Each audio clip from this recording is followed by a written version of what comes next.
6, 5, 4, 3, 2, 1.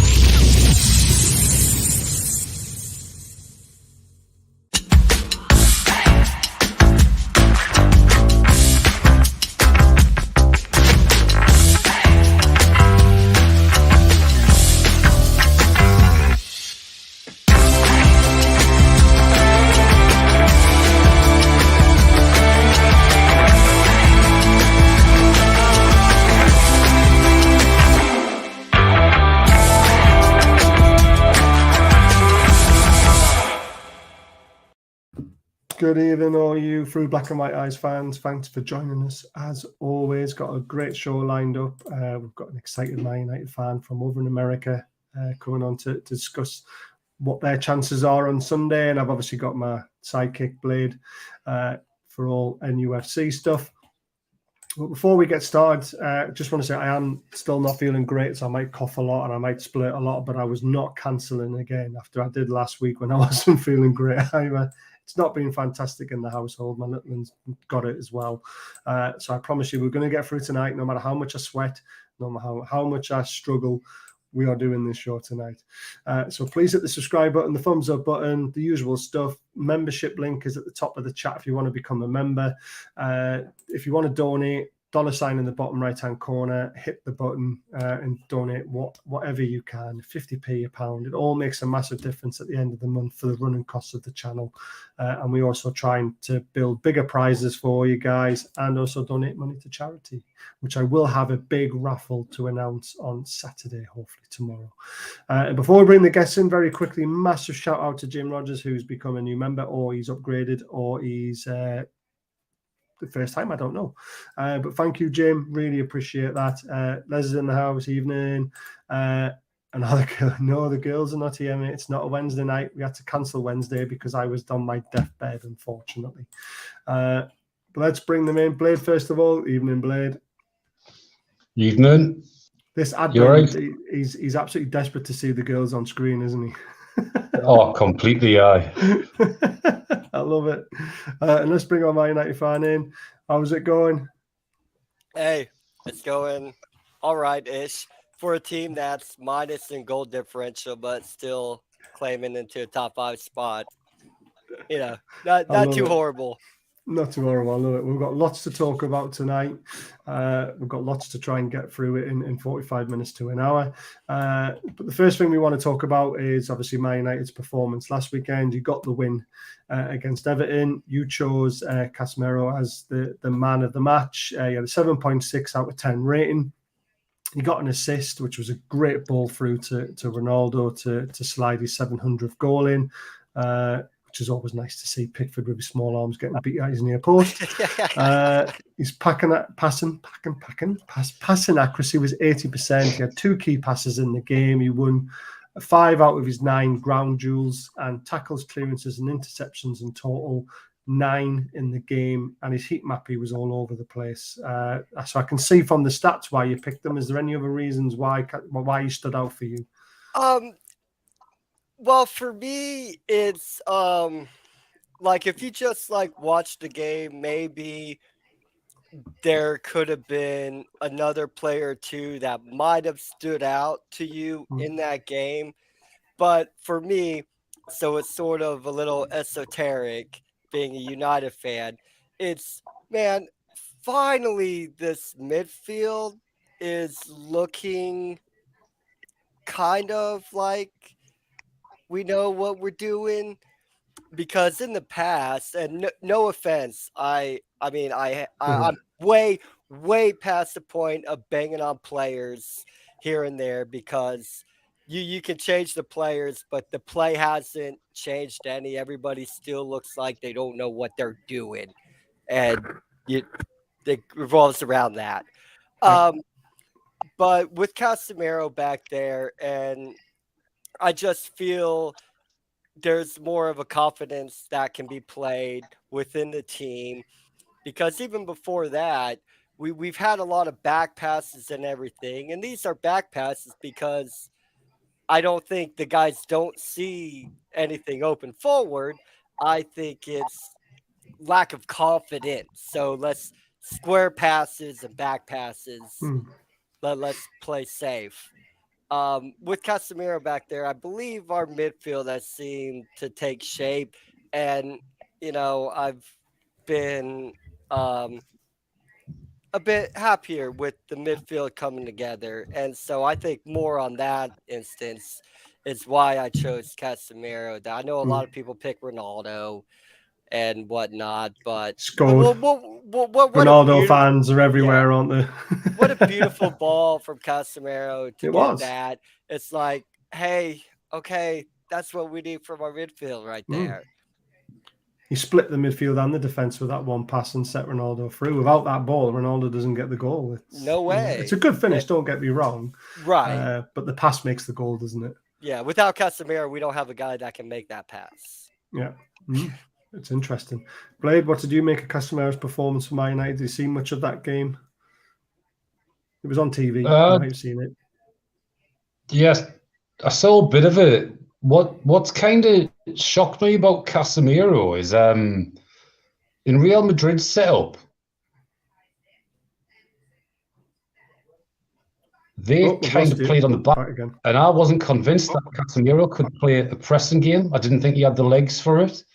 Yet he seems to have come in and done all right so far. I honestly didn't think he'd had the pace to adjust to the Premier League. But he's looked all right in the few games I've seen him. Now, whether he can pull that off against Joe Linton, if we put him in, and Bruno, which I think we will be a different matter. We'll come to team selection later on. It is going to be very, very interesting how we line up.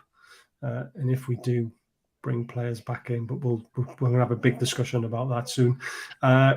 Looking at our game last week, we hammered Brentford. It was an off day for Brentford, but an absolute fantastic performance from ourselves. There's one man who stood out for us, and I know all the top teams in the world are now sniffing around him, but hopefully he signs this new contract that apparently he's been offered, and it was Bruno Guimaraes. I mean, I don't know how he hasn't got a 10 out of a 10 rating, to be completely honest with you, but 8.9, it might as well be a 9, but that's what it said on the stat site. His heat map, he was all over the place. He was fantastic. He scored 2 goals. His passing accuracy was 83%. He had 2 key passes in the game. He won 6 out of his 9 ground duels, which is key when you're playing in the position he does in midfield, like Casemiro. And his tackles, clearance and interceptions, 5. That is low because we had more of the ball and we were doing more of the attacking. And I know Man United last week, it was almost a 50-50 game. It looks like Blade's lost his connection. What do you make of Bruno, mate? He's a gem for us. Oh, he is, and there's talk about him. I mean, one of the highlights, of course, coming into this is going to be, hey, who has the better Bruno? I think we do. Hey, and there's not too many people that I think will disagree with that. A lot of Man United fans will agree with that. I know a lot of it is we love to hate on our own, and that's we revel in that. But hey, the kid looks good.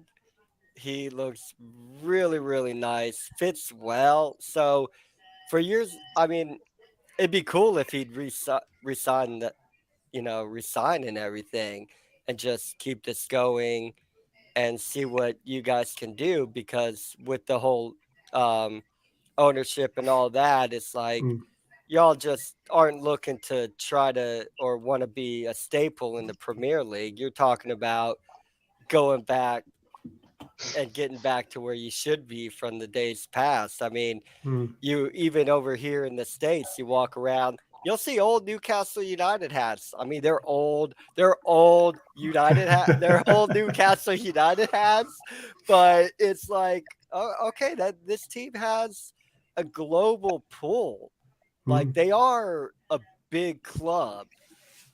So it'd be nice to, get into the mold and see y'all fit the mold that, maybe rightfully yours. I don't know. Well, it's been a long, long, long time since we were anywhere near being a top team. Oh, I said the hats were old. Yeah. But it's nice to hear that. It's nice to see, in America that, that helps that we have Miggy, who was big in America at the time. Darren Eales, who was obviously amazing over there as well. So I think a lot of fans might have started to jump on our bandwagon potentially. Hi guys, from Thomas. Nice meeting you all last weekend, Barry and Morgan. It was a great night. I've got another picture from it actually. There we go. In the strawberry we were. That's the Danish guys that I met. And there's the chairman on the right hand side as we look at the picture, who was on the video yesterday talking about the name changing of the stadium. Great to meet up with those guys, and hopefully we'll see them jump on the channel every now and again and talk, and hopefully we'll be meeting up with them again. Fingers crossed. Thomas was obviously a mod on the channel, and his wife's expecting twins, so that's going to be interesting. Poor guy.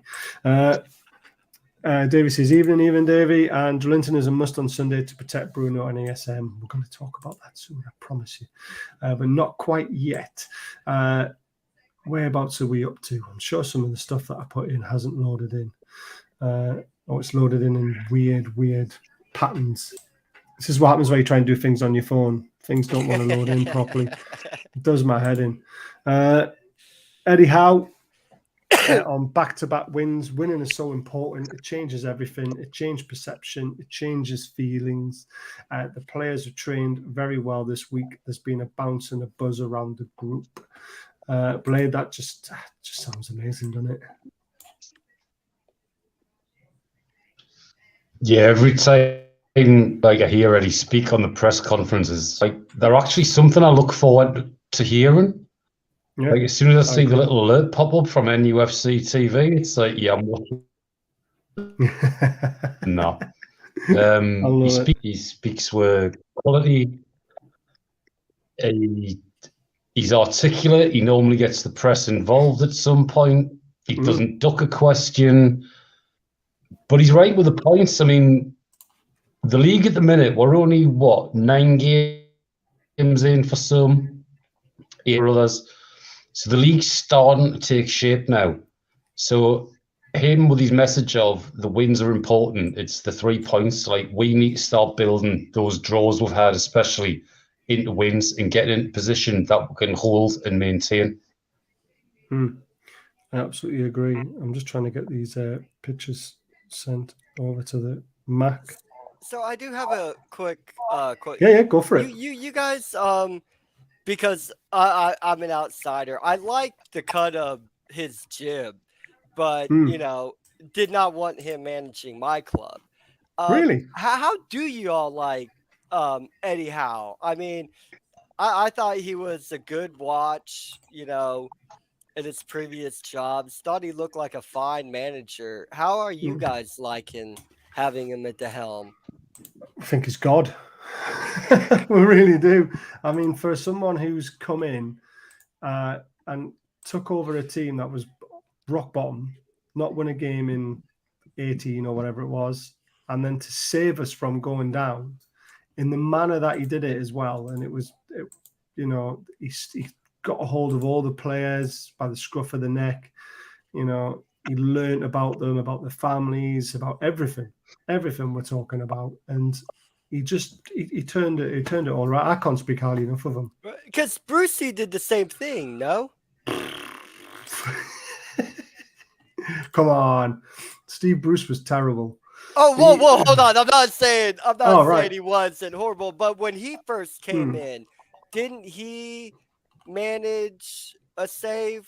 Or am I misremembering when he took over? No, he caused us nearly getting relegated, then saved us.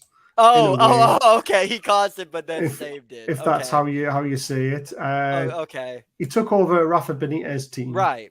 That it finished mid-table twice, comfortably, not really being threatened by relegation apart from the first time we came up. And then Steve Bruce said he was going to change the style of play. It was going to be more attacking, more easier on their eye. And we're going to go move forward. And we didn't. He never beat Rafa Benitez's points total, and he struggled. And then if if Eddie Howe hadn't took over and the owners hadn't took over, we were relegated that year. Steve Bruce was taking us down. It's as simple as that. So you were happy when they finally let the takeover massively. happen because you knew Bruce was gone. Yeah. Because the new owner comes in, they're going to want their own guys. Exactly. And they even give him one game, which was one game. Yes, straight away. Okay. I was one of, I would say I was in the minority one, I believe. I mean, there's a lot of people when everyone heard about Unai Emery potentially coming, all jumped onto his bandwagon because of what he's done in the game. Mm-hmm. But I was always Eddie Howe because I was always thinking if we are going to go down, he's the right man to bring us back up. I don't know if you, Blade, you saw that the same way as well. No, I wanted Eddie from the start. There you are. Yeah. I think I was the one that was like, yeah, Eddie. Yeah. And Eddie, honestly, he is turning into an unbelievable manager. He took time out of the game, went abroad, learnt new styles, because everyone said Eddie can't defend. You know, you look at the Bournemouth team that when he got relegated, they were attack, and he never seemed to have a plan B. It was always, we're going to try and score more than you, and then he got relegated because they didn't. And let's face it, Bournemouth were punching for so long. Oh, they were going to get relegated anyway. So it is a credit to him that he still took the time out to go, hey, I'm going to go and improve my style. His knowledge, everything. Even though you can't knock that, you know, getting relegated on him because that team was always going back down. Yeah. But he was still like, let me learn, let me go improve myself, and maybe another job will open up, and boom, here you go. And the owners actually wanted Eddie to start with. Then they moved to Emery and then moved back to Eddie. So it's testament to him that he knew he was second best in the end, and he still wanted the job. And he took it, and he's just to be. I honestly don't think Emery could have done the job that Eddie Howe did. Oh, I was just about to say, I think it was a really good appointment. Unai, I mean, me as a United fan and him being a Spanish coach, I have my things with Unai, but even watching him here in the Prem under Arsenal, it's like, man, I don't know if you guys really wanted that. Did the owners kind of have a, hey, maybe I think it was his CV because of the media, right? Yeah, his CV and the media push him all of a sudden, and then all of a sudden the owners think of Unai when they probably were going with Eddie Howe from the get-go. Yeah, I mean, Unai won the European not the Champions League, the Europa League, didn't he? The season before, right? You know, they were flying. You know, his CV's good. That was one of the things that kind of turned the heads a little bit. But what's on paper isn't always the best. So very interesting. Very good evening, everyone. Thank you, Paul. Hi, Les. Hi, Davey. Hi, Paul. They all are talking to each other. It's so funny. How was my choice from start? There we go. Davey said the same thing. Hi, Paul. Hi, Leslie. My son said Eddie Howe was the guy, so I believed him. There we go. I shall begin sharing, lads. Won't be long. Thanks, Paul, as always. And hi, Davey. So, yeah, it's resounding Eddie Howe. I even put a bet on Eddie Howe becoming the manager, so I was very happy. Wonderful. Right, we'll talk about Bruno a little bit. So Eddie Howe and Bruno, when we signed him, we didn't think we were getting goals. It's happened organically because he's a very good. He's been given a boost of confidence because he was the player chosen to be there for his headed goal last week. Hopefully there's more in him. So the first goal we scored from the training ground in pitch, you know, the way the corner was done, the way it was swung in, it was beautiful. We desperately want him to be happy here, to see a long-term vision here. Time will tell on that. As long as a player sees ambition in the club and progression in the club, we can fulfill his needs and of everyone. We want to add more quality, not the other way around. Even Eels has come out and said, we don't want to sell him. Ashworth has said he's not for sale. There's nothing in his contract to say that he can be sold. There's nothing in Eddie Howe's contract about England either, by the way. I heard that today and I was well happy about that. That's some more good news. But you would take Bruno in a heartbeat, wouldn't you, for Man United? Pardon? Would you take Bruno in a heartbeat for Man United? He would have to understand that he's depth. In what way? Because he walks into your team. I don't. I can't. No, he can't. Seriously? No, because honestly, our 3 starting midfielders should be Casemiro, Fernandez, and Eriksen. Flat out. Better than Eriksen. That would be his where he's looking for a spot.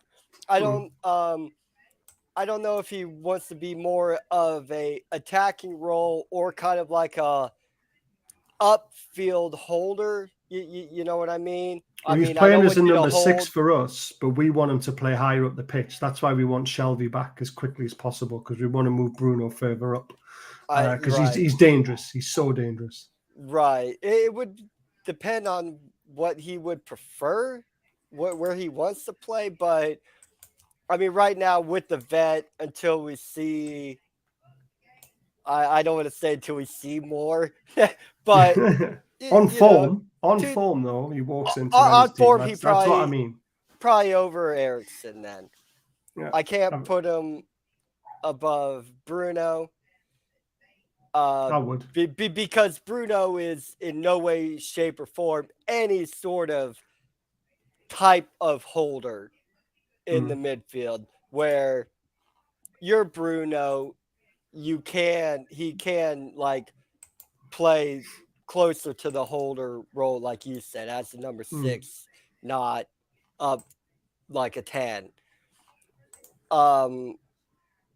But he might walk onto the team. Eriksen, we're still waiting. We're a big club, so we can only wait so long. So maybe Eriksen wouldn't be afforded the time, and Bruno would walk straight in, and Eriksen would be out of a job. Yeah, I think he would be very, very easily, to be honest with you. And I'd have no problem with that. I have no attachment to Eriksen. The boy just got here to finish a cup of coffee.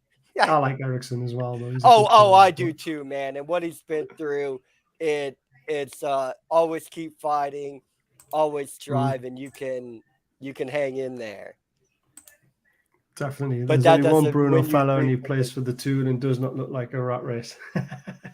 Man, Fernand's getting a lot of hate, dude. Of course he is. I'm not saying it's not deserved, but he's getting a lot of hate. Well, there's some good news for you, maybe. Depends. Because Bruno's missus is actually due to give birth to their first child. So there's a chance it might happen at the weekend. So he might not be at the game. But as it stands... I thought you were going to take the motivation angle for him to No. Play better. He wants to be there. A kid, so he's got to earn his money for his family. That's the angle I thought you were going to take. You're like, he won't be there, and you'll be good. No, you might not be there. There's a helicopter on standby for him to fly up to Newcastle if everything starts to develop that way. So we'll see what happens. I hope she waits till Tuesday. Yeah, me too. Right, so these are the potential players who are going to be missing. So for yourselves, you've got Donny van der Beek, you've got Harry Maguire, Anthony Martial, Scott McTominay, which is probably a godsend for you, Aaron Wan-Bissaka. For us, we have Darlow, Isak, but I have actually heard that Isak might actually make the bench on Sunday, which is interesting. Kraft is definitely a long-term injury, and John Joe is not going to be ready for this weekend, but might be ready for the Everton game. So they just wanted to let people know who's out before we start talking about our teams. Ten Hag did his press conference today. Did you see any of it? The press conference I did not today. I've been distracted babysitting today. I love it. Actually, that's an excuse. I was also gaming. So I did. There you go. The full truth. There's nothing wrong with that. There it is. I didn't check the news conference. Plus, I don't subscribe to MUTV. No, you don't need to. Just go on Twitter and follow Man United, and then they put snippets of the... I don't follow Man United either. Why not? On Twitter. Why? No, dude, I'm totally. I know this ain't what the show's about, but I'm totally on the Glazers out part of it. Boycotting everything, unsubscribed everything, man. So, yeah. So I think that's fair enough. That's a good stance. I mean, yeah. So obviously I did not we see Ten went through Hag. it all. Yeah, I did not see Ten Hag's press conference. I did see a couple snippets. He is standing firm. He seems still confident. But what is coming out of his mouth is nothing new. It's the whole tried and true, whatever. Trust the process. Yeah. He's telling us he sees loads of goals in us Wow. coming. I mean, I know we got loads of goals. I see the lineup you run out there every week. But just like the manager before you and the manager before you and the manager before you, we've had loads of goals sitting in us. We saw all these kids play at the academy. We saw everybody play on their previous club. And then all of a sudden they get here and everybody looks like they just put their first pair of training boots on. Well, Ten Hag's a good manager, and he needs a bit of time to settle in, I suppose. So was Josie, and so was LVG. I mean, like, sorry. Well, I mean, Jose was always a defensive coach anyway, wasn't he? I mean, that's the difference. Well, people say that, but didn't his Real Madrid team score the most points in La Liga history at that point? I don't know if the record's been broken since then. I don't pay attention to La Liga, but I know he did that. That Chelsea team, the first go around, he had a quality front three though, didn't he? Scored a crap ton of points. Yeah, but we're talking goals though. Points is different. You can win games 1-0. Oh no, that's what I meant. That's what I meant. I didn't mean points. Yeah. I meant goals. But that Chelsea team was they were so rich in the front three that they had. They were still defensive at times though, in the mindset and the tactics. When he went to places like Anfield and Old Trafford and the Emirates, he was a defensive coach. He wasn't a manager who would set up to attack those teams. He was a manager to set up to say, we're not getting beat today, but if we do win, we're going to win 1 or 2-0. Right, because that's what when you're a top quality side like that, that's all you have to do against the other best sides. It's just draw. Unless you're Man City. Well, yeah, but yeah, they've been fantastic. But that's a different that conversation. noisy lot, dude. Well, they're going to be noisy for a long, long time, I'm afraid. Well, I mean, dude, they might have the best goal scorer in the world. Yeah, they have. They definitely have. You still don't think Lou is the best goal scorer in the world? No. Oh, all right. Haaland is definitely a beast. And dude, he's breaking all records. He really is. He's crazy. Let's talk about your starting 11. So here we go. So this is what you hope Man United, or you think that Ten Hag will do. Do you want to talk me through your starting 11? Yeah, I would. I mean, the backfield I don't think is much up for debate, especially with Harry's going to be out. So there is no question there. The midfield, the game against Everton, I think a lot of it, say Casemiro is going to stay there. Anthony, I think it's just getting him going. Sancho has been iffy. I'm not going to sit here and hate on the guy like a lot of my fellow Man United fans are, but I don't think he still gets the start. Rashford did very well off the bench.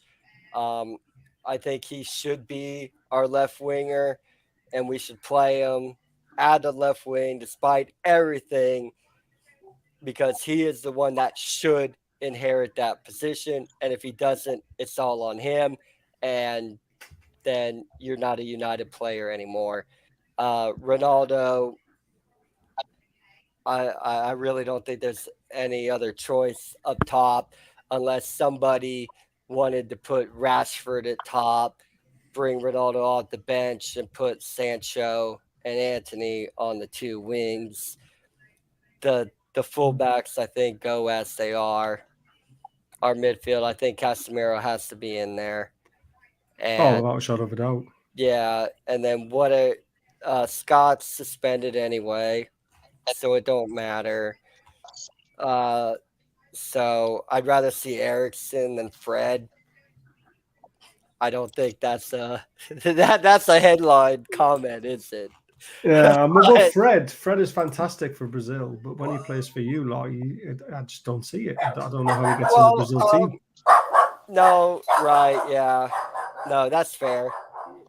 I don't get it. Honestly, it's like you mentioned about playing for Man United. Some players come and then just don't seem to turn up, and then when he goes off to international duty, he seems like a complete different person. Correct. Right, no problem, mate. You go and sort that out. We're going to talk about the Newcastle team now while you go and sort that door out. Before we move on to our team, Blade, what do you make of Man United's team? Are we afraid of that? I'm not afraid because I don't think they're not really playing that well. Rashford and Ronaldo are the two dangers. I mean, Ronaldo's got 7 goals in the last 5 games against her. Rashford as well. I think he's got 8 goal contributions in the last 7 games against her. So they're the two danger men. The battle's going to be midfield. Like, can we get a grip of Casemiro? Or obviously, we've got the best Bruno in the league. Like, so we can, like, no, they're like Bruno. He's like a nothing. Yeah. I mean, I'm not sure why they haven't tried Fred and Casemiro together. I mean, that's the Brazilian parent, so I don't know. Ten Hag thinking there. True. I mean, but Ericsson's playing a lot deeper than I would expect him to play as well. He's not that kind of player. He's a number 10, so it's a bit of a strange one. This is what I put up for our team now.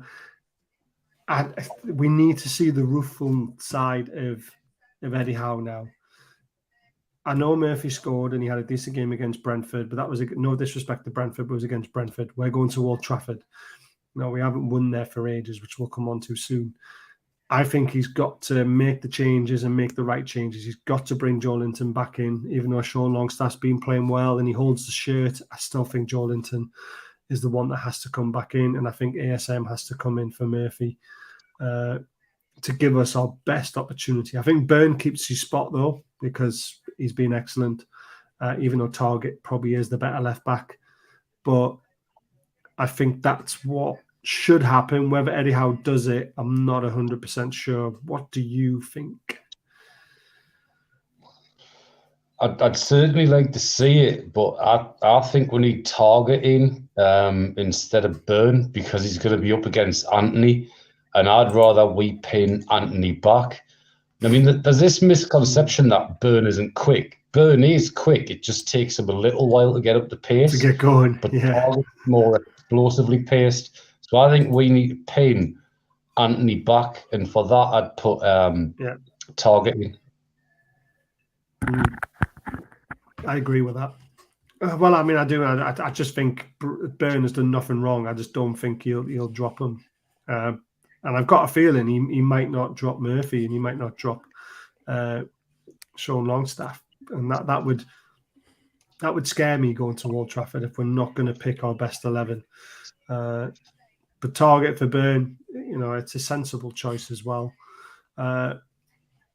So looking at that team, Britt, what do you think of it? Are you scared of a backlash of a result after playing Thursday night, playing Sunday? We're quite fresh. We've got players back like Joelinton and ASM, if the start. But this is what we would like to see. Right. No, yeah. I mean, Joelinton, the kid's quality. Trippier back there. I know he's been around, so he's a savvy vet, Miggy, Willock. We all know these names, and of course Bruno. I still quite confident I would put we pull this off. What you guys would be hoping for would be, I don't want to say detrimental to us, but it wouldn't look good. This right here, I think, is a game taking place that, you know, it's going to be real in the thought of what forecomes in the season. Because I think, if I'm not saying beating us means anything, but y'all could put in a good performance and, you know, hey world, look, we're staying up here, we're fighting up in here for Europe and not this conference crap. Well, we would take 7th if someone wanted to give it to us now, but you are right. I mean, but again, I personally think we laid down the marker against Man City when we drew with them 3-3. Oh yeah, should have got something at Anfield. That was a robbery, and I think this is one of our best chances to go to Old Trafford in recent time to actually get a result. And it's going to be very interesting. I think it is. I don't want to use anything like scared or whatnot, because the way things have gone for us over these past years, it's more of a worry on the side of my own club than I am about, you know. I mean, we played who the hell knows who they are from whatever country they're from, and it took us over 90 minutes to get a goal.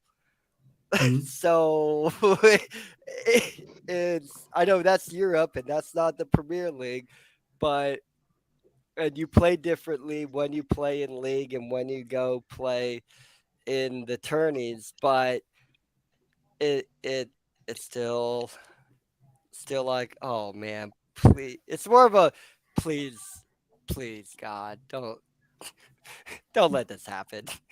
Well, there's a very good chance it's going to. And I know God don't care about football, so why am I even asking him, right? Love it. This is the league table as it stands, and even though everyone says Man United are shocking at the moment, they're still sitting in 5th. 1 point ahead of us. We really should be on 17 though, which is really annoying. Yeah.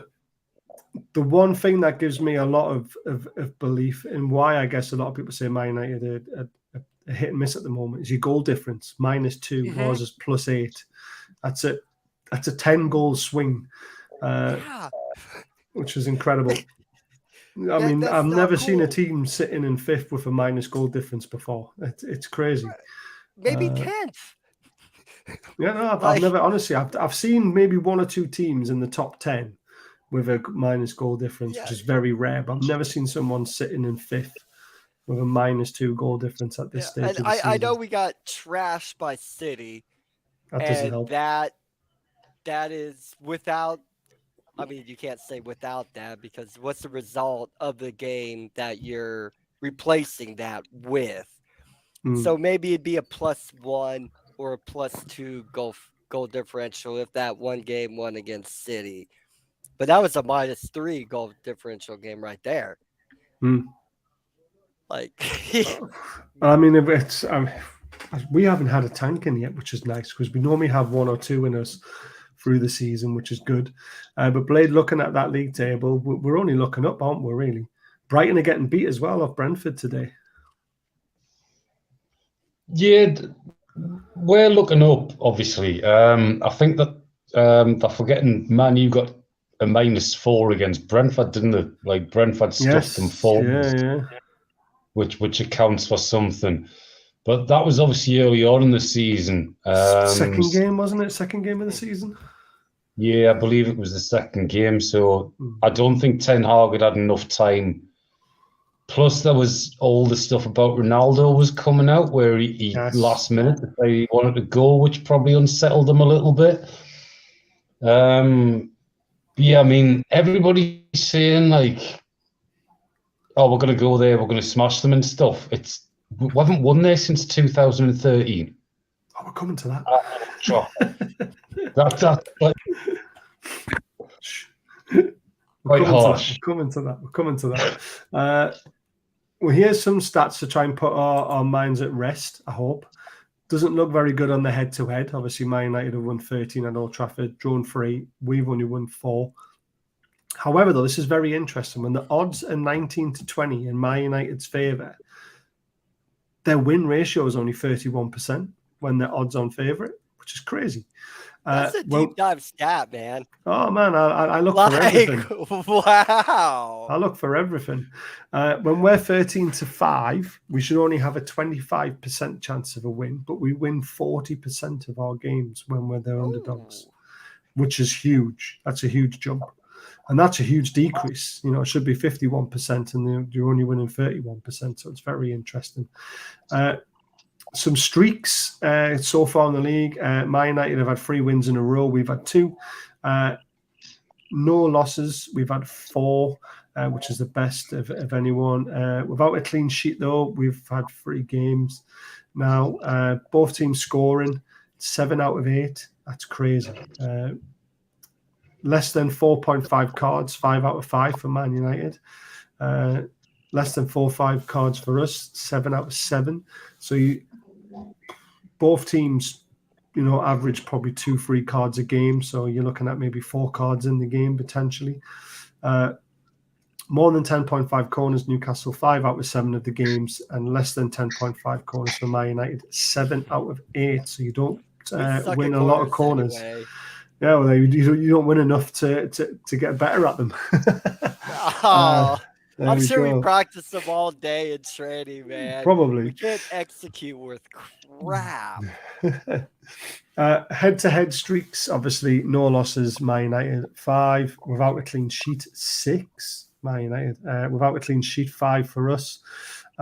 More than 2.5 goals, both 4 out of 5. 5 out of 5 for both teams scoring. Less than 4.5 cards, 8 out of 10, and less than 10.5 corners, 7 out of 7. So if you're going to put a bet together, you would probably back Man United. You'd probably back both teams to score.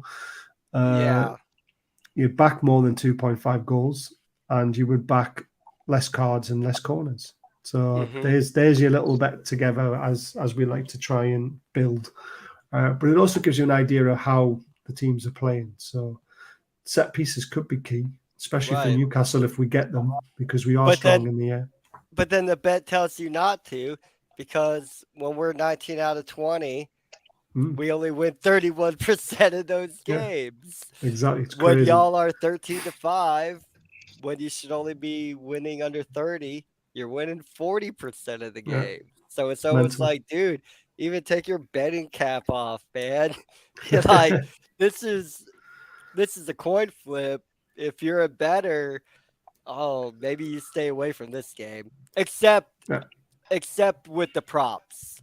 Yeah, the build a bet. So hit those props up, man. Dude, yes. Hit the props up. I think one of the things that the reason why the odds are like that with us winning 40% is that when we go to places like Fulham, we're still classed as the underdog at the moment. So our odds are still quite high. The bookies will start learning this soon, though, and they'll start dropping our odds. But that's why it's like that at the moment. The last 4 games at Old Trafford don't make good reading for us. Obviously, 4-1, 3-1, 4-1, and that really unfortunate 3-2 when we were 2-0 up and Rafa was. We should have had a penalty. We should have had a penalty to go 3-0 up, and it wasn't given. That was very, very annoying. Very, very annoying. While we're talking about all this sort of stuff, guys in the chat, get your score predictions in for tomorrow so we can go through all them. And the last one, which Blade decided to ruin for me. The last time Newcastle beat Man United at Old Trafford was December the 7th, 2013, with Johan Cabaye scoring. And it was a beautiful goal, assisted by Sissoko, I think it was, if I remember rightly. Down the right-hand side, low crossing, and he fired it into the bottom corner. That was the Alan Pardew team that finished 5th that season. Blade, do we see any similarities to that season happening again this season? There's a couple. So one of the stats I pulled out was Man U haven't won a Premier League home fixture in October since they beat Everton 2-1 in 2018. Oh, wow. That's a good start. I like that. Not one home fixture in October. Not one home fixture in October since 2018. Wow. That's a crazy stat. I love stats like that. Dude, that's one of the things what unsettles us, because Old Trafford isn't the fortress that it once was. Like, it's not, man. There was, no matter how bad we were, you could guarantee. Nope, the game's at Old Trafford. Man United got it. Today, we hope the game gets called off because of protests. Yeah, crazy. That was different conversation, that one, isn't it? Let's go for a Wilson hat trick. 2-1 win for the True United in black and white from Paul. Well, there's only one United, man. Come on now. There's hundreds of Uniteds. You've got to remember this. You're not the only team that ends in United. You're right. You're right. Exactly. As far as we're concerned. Barney at Brentford. Barney, what does that mean? Is there a fight going on at Brentford? Is that what he's trying to say? That's what normally a Barney means. Having a Barney, aren't you? Having a punch-up. Right, yeah. So it must be. I'm trying to have a look. 2 minutes of stoppage time have been signalled. That was no Conte and Tuchel, was it? I think Frank was trying to get the ball quickly, and with the coming together with the Brighton player just escalates. Yeah, it's been a bit of a Barney at Brighton. Wow, man. That'll be interesting to see in the highlights. Both managers booked, then shook hands. Oh, is that it? It's no fight then. Damn it. All sorted though. What a bit of a shame. Bit of a shame. Right, so we come to the last little part of the show. Obviously, predictions. Britt, what are you going for? It's Old Trafford. I mean, even if it wasn't, man.